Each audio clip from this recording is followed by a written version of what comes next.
Welcome to Massive Beers. My name is Matt. We do the beer stuff here. A little bit more wishful thinking up in this piece in the form of their Stay in Motion Hazy Pale Ale. Yeah, this is talking about 5.4% Hazy Pale Ale. Direct from the brewery. Well, at least direct from the brewer to my friend Ken, who then gave it to me. So thank you very much, Ken. Hazy Pale Ale, low ABV. We're talking 5.4 again? 5.4. That's my ABV sweet spot right there. Just, between 4.5 and 5.4. Look at this sucker. So hopefully this sucker shows improves. I've loved everything I've had from Wishful Thinking. So, yeah. Then we're talking about just a little strand. What is that? Chaff? Is that just wheat? I don't know. What is wheat and chaff? Separate wheat from chaff? It's a thing, right? Okay, first things first. Label-wise, it's a picture. Lettering on it. Alright, it's cool. Second thing, I can smell bursting amounts of citrus hops from here. Now, be granted, I have a little fan up here that kind of comes down in this direction, but you figured I would push it away, man. Very vibrant, at least from a distance. Honestly, man, you're talking about hazy pale. I mean, you give this to me, no label, sight unseen. I pour this. I talk about this being a regular IPA, if not a double IPA. I could even talk myself into triple. It's that turbid. Has that little bit of kind of milkiness to it that makes you think like heavy oats, lactose, those kind of things. But looks all the part of a big old hazy, but at 5.4%. Just under pinky finger, barely off Whitehead, and just that rich kind of milky orangeness to it. So definitely looks the part. Give it a whirl. Give it a nose. Man, that is vibrant. Very, very vibrant for 5.4%. And then it's just giving you all the hits here. That's that heavy oat addition that gives you a little touch of like vanilla vibes. So there's no lactose in here, but it gives you almost like a little bit of lactose, kind of a very a la hop butchery. And then it's playing all the hits. It's running the gamut of all the fruit that you typically get in a really well-rounded fruit juice kind of IPA. You're getting your tropical, your stone, your citrus leading the way, but more like a creamsicle-y kind of orange Julius kind of citrus because of the heavy oat addition, what I assume is a heavy oat addition.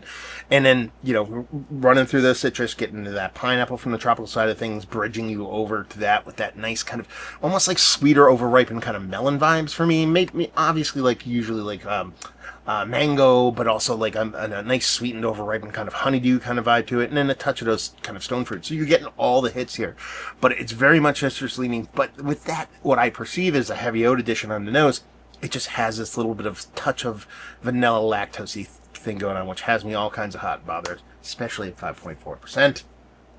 Let's dive in. Cheers.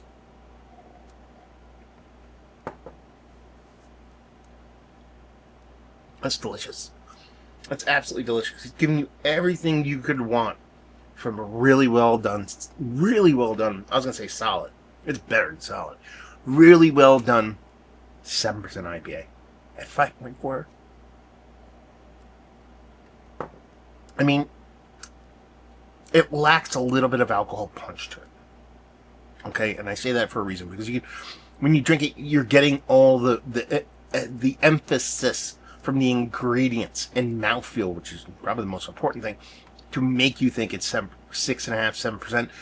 It lacks alcohol, so you kind of know you're cheating a little bit here, but that's the only thing that's missing is just that little bit of kind of just that little evaporative alcohol thing you tend to get at higher ABV beers.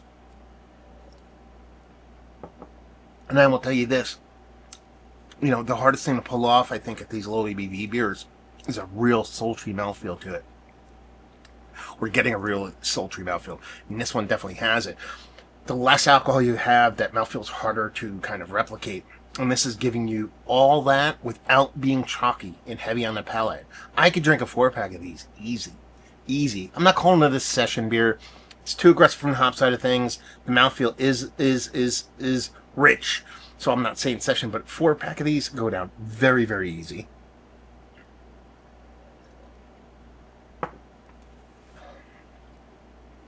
That's delicious, man.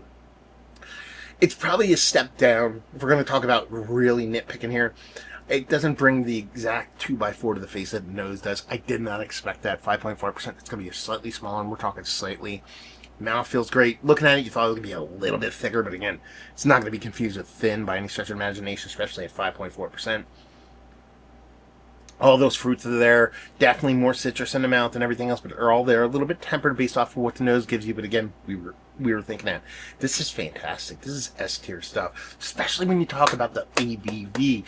You can't understate how great a beer can be at this ABV level when someone nails it. And there's breweries that do it really good. Bissell does it. Kane does it. Butcher does it. Wishful Thinking does it, man.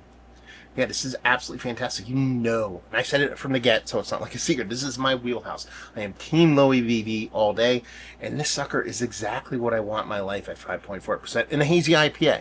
You know, sometimes I want something different at 5.4%. Saison, lager, all those kind of things. But if you're talking about a rich, well-done hazy IPA at 5.4%, as someone who is like a fan, ultra fan of Kane's Sneak Box, this is probably better.